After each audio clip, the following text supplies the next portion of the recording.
দীর্ঘ ১.৫ যুগ পর ফিরল স্বাধীনতা দিবসের কুচকাওয়াজ।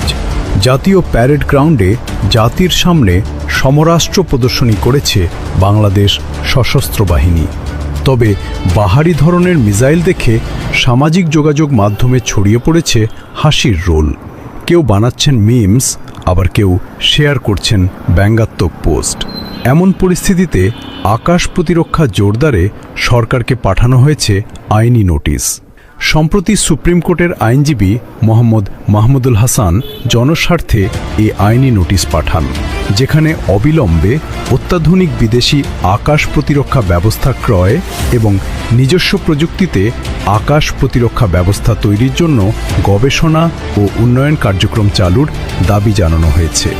নোটিশে মন্ত্রিপরিষদ সচিব, প্রতিরক্ষা মন্ত্রণালয়ের সচিব, অর্থ মন্ত্রণালয়ের সচিব, সশস্ত্র বাহিনী বিভাগের পিএসও এবং বাংলাদেশ সমরাষ্ট্র কারখানার কমান্ড্যান্টকে বিবাদী করা হয়েছে। আলোড়ন তৈরি করা এই লিগ্যাল নোটিশ উল্লেখ করা হয়, প্রতি বছর বাংলাদেশের জাতীয় বাজেটের একটি বিশাল অংশ দেশের প্রতিরক্ষা খাতে বরাদ্দ করা হচ্ছে। তাই দেশের আকাশ প্রতিরক্ষা ব্যবস্থা শত্রুর হামলা থেকে সার্বভৌমত্ব রক্ষায় সক্ষম কিনা সেই প্রশ্ন করার অধিকার রাখে জনগণ। আধুনিক যুদ্ধক্ষেত্রের কৌশল ও ধরন সম্পূর্ণ বদলে গেছে, যেখানে প্রতিবেশীদের তুলনায় অনেকটাই পিছিয়ে আছে বাংলাদেশ।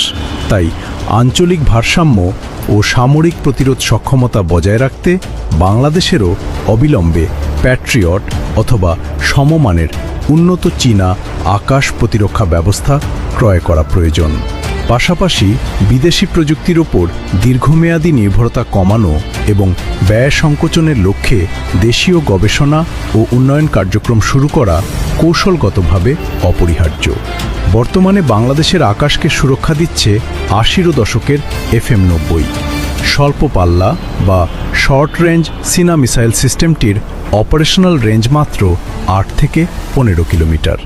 আর শত্রুর মধ্য ও দূরপাল্লার আক্রমণ প্রতিহতের ক্ষেত্রে বাংলাদেশ যেন ঢাল তলোয়ারবিহীন নিধিরাম সর্দার। নোটিশ পাবার ১৫ দিনের মধ্যে অত্যাধুনিক আকাশ প্রতিরক্ষা ব্যবস্থা ক্রয় করতে হবে। পাশাপাশি নিজস্ব প্রযুক্তি উদ্ভাবনে প্রয়োজনীয় তহবিল ও অবকাঠামো বরাদ্দের প্রক্রিয়া শুরু এবং গৃহীত পদক্ষেপ সম্পর্কে জানাতে সংশ্লিষ্টদের প্রতি অনুরোধ জানানো হয়েছে।